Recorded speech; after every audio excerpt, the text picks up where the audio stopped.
विशाल बर्फीले क्षेत्र में शुरू होती है, जहां हमें ओवरगार्ड नामक एक व्यक्ति से परिचित कराती है। एक पायलट के रूप में उनका विमान बर्फीले क्षेत्र में दुर्घटनाग्रस्त हो गया है। फंसे और चिंतित होकर वह उत्सुकता से बचाव की प्रतीक्षा कर रहा है। हताशा में वह एक बड़ा SOS साइन लिखता है, इस उम्मीद में कि कोई उसकी सहायता के लिए आएगा। उन्हें यह भी उम्मीद है कि यदि कोई विमान वहां से गुजरेगा तो वह SOS देखेगा और उनकी सहायता के लिए आएगा। दुर्भाग्यवश उसके पास अपना स्थान निर्धारित करने के लिए कोई नक्शा नहीं है। हालांकि वह अपने पास रखी एक किताब से एक नक्शा बनाता है। जैसे जैसे समय बीतता है, उसकी चिंता बढ़ती जाती है कि शायद उसे कभी बचाया न जा सके। दुर्घटना के कारण उनका रेडियो सिस्टम भी क्षतिग्रस्त हो गया, जिससे वह अनुपयोगी हो गया। वह अपने विमान में ही सहायता की प्रतीक्षा करता रहता है तथा सहायता के लिए फोन भी नहीं कर पाता। अगले दिन सुबह उठने पर उसे भूख लगती है। जीवित रहने के लिए वह बर्फ के नीचे मछलियां पकड़ने के लिए जाल बिछाता है। यदि कोई मछली फंस जाए तो उसे भोजन का स्रोत मिल जाएगा। वह बहुत सारी मछलियां पकड़ने में भी सफल होता है। यहाँ 2-3 दिन बीत जाते हैं, लेकिन कोई भी उसे बचाने नहीं आता। हर सुबह उठने के बाद वह एक मछली खाता और फिर अपनी मशीन लेकर ऊंचे स्थानों पर चला जाता, ताकि मशीन से निकलने वाले सिग्नल को हेलीकॉप्टर या विमान द्वारा देखा जा सके। या फिर यदि कोई व्यक्ति TMU सिग्नल पकड़ लेता है और उसे बचाने आता है। अगले दिन वह मानचित्र पर हर उस स्थान को बनाता है जहां वह बैठा था और मशीन के माध्यम से संकेत भेजता है। लेकिन दुर्भाग्यवश 4-5 दिन बीत जाने के बाद भी किसी को उसका सिग्नल नहीं दिखा। ओवरगार्ड हर दिन उस स्थान पर जाता था जहां उसने कुछ पत्थर रखे थे। वह उनसे बातें करता था। फिर जब वह अपने विमान पर वापस आता है तो देखता है कि किसी ने उसका बक्सा तोड़ दिया है और उसमें से सारी मछलियां ले गया है।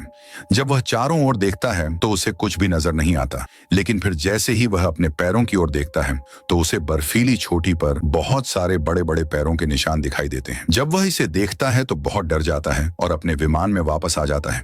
वह सोचने लगता है कि अब उसके सामने एक नहीं बल्कि 2 समस्याएं हैं।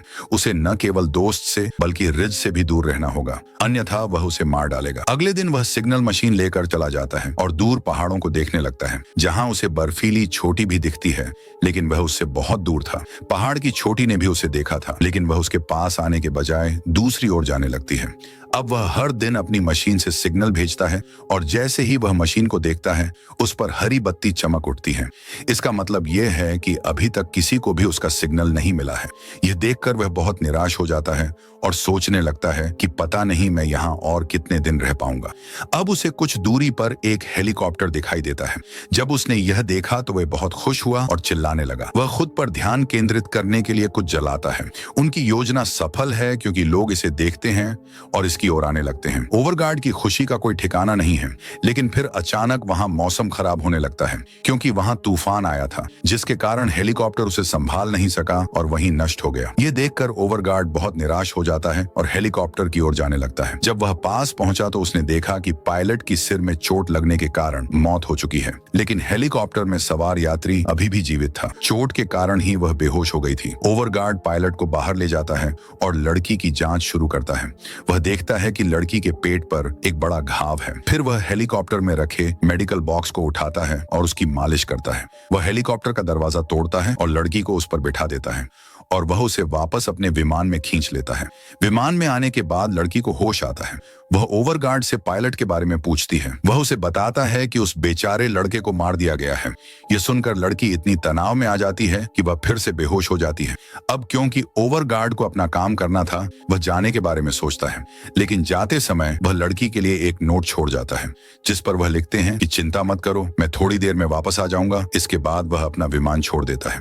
वह हेलीकॉप्टर के पास वापस आता है और पायलट को बर्फ में दफना देता है और प्रार्थना करता है। इसके बाद वह हेलीकॉप्टर से सभी जरूरी चीजें ले जाने लगता है। उसे सामान में एक तस्वीर भी मिलती है, जिसे देखकर उसे पता चलता है कि पायलट और वह लड़की पति पत्नी थे। वह सारा सामान एक स्लेज यानी बर्फ गाड़ी पर रखना शुरू कर देता है और वापस जाने लगता है। रास्ते में वह हेलीकॉप्टर पर संदेश लिखता है कि यहाँ 2 लोग अभी भी जीवित हैं, ताकि अब अगर कोई हेलीकॉप्टर से आए तो वह उसे भी बचा सके। इसके बाद वह अपने विमान की ओर बढ़ना शुरू कर देता है। जब वह वापस आता है तो वह फिर से लड़की के घाव को ठीक करता है। उसे यहाँ आए 1 सप्ताह हो गया था, इसीलिए वह अपने आप को अकेला समझकर रोने लगा। वह अपना ध्यान रखता है और अपने बनाए नक्शे को देखने लगता है और वह यह जानने की कोशिश करता है कि वह इस समय कहाँ है। यह नक्शा भी हेलीकॉप्टर में मिला। नक्शे में उसे पास में कुछ बचाव बिंदु भी मिलते हैं, यानी वह जहां भी जाएंगे उन्हें बचाना संभव है। अचानक मछली पकड़ने के लिए उसने जो जाल बिछाया था वह शोर मचाने लगता है। जब वह बाहर जाकर देखता है तो पाता है कि उसके जाल में एक बहुत बड़ी मछली फंसी हुई है। अब सामान में कुछ नूडल्स थे जिन्हें वह मछली के साथ पकाता है और आज बहुत दिनों के बाद उसे गर्म खाना खाने को मिला। वह लड़की को भी होश में लाता है और उसे थोड़ा खाना खिलाता है, लेकिन वह ठीक से खाना नहीं खा पा रही थी क्योंकि वह अभी भी बेहोश थी। अब सिग्नल मशीन पुनः बहुत दूर चली जाती है, साथ ही वह अपने विमान पर भी नजर रख रहे थे। अब जब वह ऐसा करता है तो कुछ और दिन बीत जाते हैं। लड़की की तबीयत दिन ब दिन बिगड़ती जा रही थी। मेडिकल बॉक्स में रखी दवाइयां भी उस पर असर नहीं कर रही थीं। सारी स्थिति को देखकर ओवरगार्ड पास के बचाव केंद्र पर जाने की सोचता है। उसने अपने साथ बहुत सारी मछलियां जमा कर रखी थीं ताकि वह यात्रा के दौरान उनका भोजन बना सके। इसके अलावा वह पानी और अन्य जरूरत का सामान भी स्लेज पर रख लेता है। इसके बाद वह लड़की को अपने स्लीपिंग बैग में डालकर स्लेज पर बिठा देता है क्योंकि वह उसे भी अपने साथ ले जा रहा था। आखिरी बार वह अपना विमान देखता है, जिसके बाद वह स्लेज की रस्सी को अपने पेट से बांधता है और जाने लगता है। ओवरगार्ड को रास्ते में लड़की की चिंता थी, इसीलिए वह उसकी जांच करता है और उसे पानी पिलाने की कोशिश करता है ताकि उसकी तबीयत और खराब न हो। वह जानबूझकर उससे बात करता है ताकि लड़की को अकेलापन महसूस न हो और उसे लगता है कि कोई उसके साथ है। यह देखकर वह सड़क पार करके थोड़ा आगे निकल जाता है। अब दिन गुजरने लगा और वह बहुत थक भी गया था, इसीलिए वह इस स्थान पर रुककर बर्फ की गुफा बनाता है और वहीं विश्राम करता है। इसके बाद वह पुनः आगे बढ़ता है। यहाँ बहुत ठंड थी और स्थिति बहुत कठिन थी, लेकिन इस मुश्किल समय में भी इतनी खराब थी कि उसकी मौत भी हो सकती थी। लेकिन इसके बावजूद वह हिम्मत रखता है और फैसला करता है कि चाहे कुछ भी हो जाए मैं इस नए रास्ते से ही गुजरूंगा। जिसके बाद वह अपना सामान नीचे उतारता है और इस नई सड़क पर चलना शुरू कर देता है। थोड़ा आगे जाने पर उसे एक गुफा मिलती है जहां वह रुकता है और खाना पकाकर लड़की को खिलाता है, लेकिन उसकी हालत और भी खराब थी। उसका शरीर काला पड़ने लगता है, ऐसा लगता है जैसे उसका खून जम गया है। इसके अलावा उनके चूल्हे की गैस भी खत्म हो गई थी।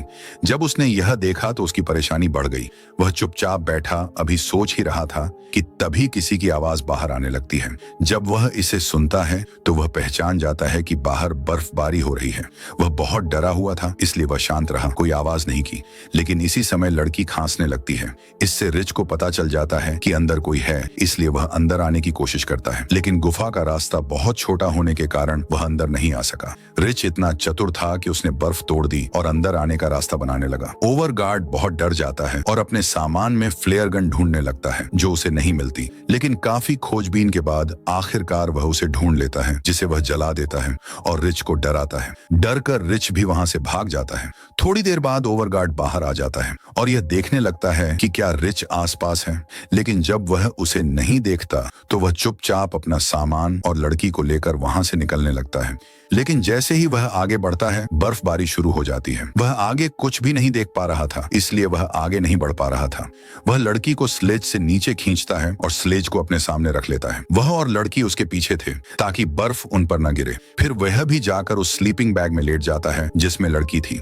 फिर थोड़ी देर बाद जब तूफान थोड़ा थम जाता है तो वह उसे पानी देना शुरू करता है, लेकिन उसकी हालत इतनी खराब थी कि उसका मुंह नहीं खुला। अचानक उसे खांसी आती है, जिसके बाद उसके मुंह से खून निकलने लगता है। अब जब ओवरगार्ड उसके घाव को काटता है तो उसे पता चलता है कि लड़की को संक्रमण हो गया है। इससे लड़की पुनः बेहोश हो जाती है। थोड़ी देर बाद ओवरगार्ड को लगता है कि लड़की मर चुकी है, या फिर अगर वह नहीं भी मरती है तो भी वह कुछ समय में मर ही जाएगी। उसे आगे ले जाने का कोई मतलब नहीं होगा। इस वजह से ओवरगार्ड दुखी होता है, लेकिन वह क्या करता है, वह लड़की को वहीं छोड़ देता है और अकेला वहां से चला जाता है, क्योंकि अगर वह उसे अपने साथ ले जाता तो उसे बचाया नहीं जा सकता था, क्योंकि आसपास कोई अस्पताल नहीं था। थोड़ी दूर आगे जाने पर वह गड्ढे में गिर जाता है, जिसके कारण वह तुरंत बेहोश हो गया। अपनी यात्रा के दौरान उन्हें कई चोटें आईं। फिर जब उसे होश आता है तो वह देखता है कि उसका पैर कुछ पत्थरों में फंसा हुआ है। वह बार बार वहां से निकलने की कोशिश करता है, लेकिन पत्थर इतने भारी थे कि वह वहां से निकल नहीं सका। वह बहुत डर गया और रोने लगा। वह तुरंत समझ जाता है कि अब मैं भी नहीं बचूंगा, मेरा मरने का समय भी निकट है।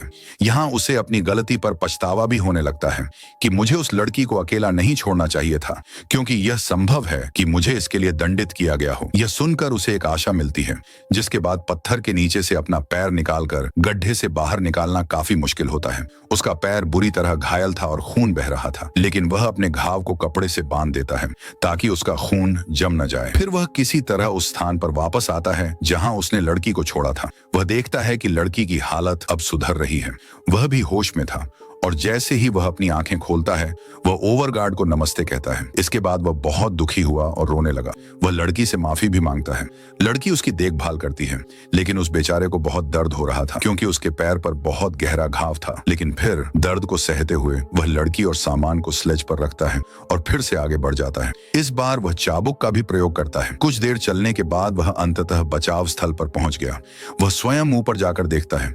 कुछ दूरी पर उसे एक हेलीकॉप्टर दिखाई देता है। जब वह इसे देखता है तो बहुत खुश हो जाता है और चिल्लाने लगता है तथा बचाव केंद्र पर लोगों को बुलाने लगता है। इसके अलावा वह उनका ध्यान भटकाने के लिए फ्लेयर गन भी फायर करता है, लेकिन दुर्भाग्यवश वे इस ओर कोई ध्यान नहीं देते। वह वहां से हेलीकॉप्टर लेने ही वाला था। अब ये देखकर ओवरगार्ड फ्लेयर गन की मदद से अपनी जैकेट जला लेता है ताकि वे इस बड़ी आग को देखकर उस पर ध्यान केंद्रित कर सकें, लेकिन इससे भी कोई मदद नहीं मिलती क्योंकि हेलीकॉप्टर दूसरी दिशा में जाने लगता है। ये देखिए, ओवरगार्ड की थोड़ी हिम्मत भी टूट जाती है। वह बहुत निराश हुआ, जिसके बाद वह लड़की का हाथ अपने हाथ में लेकर वहीं लेट जाता है। अब उसका सारा साहस जवाब दे चुका था, लेकिन फिर हम देखते हैं कि हेलीकॉप्टर उनके पीछे घूमने लगता है, जिसके बाद उन्हें तुरंत बचा लिया जाता है। ये कहानी वास्तव में साहस और हिम्मत की है। चाहे परिस्थिति कितनी भी कठिन क्यों ना हो, हमें कभी हिम्मत नहीं हारनी चाहिए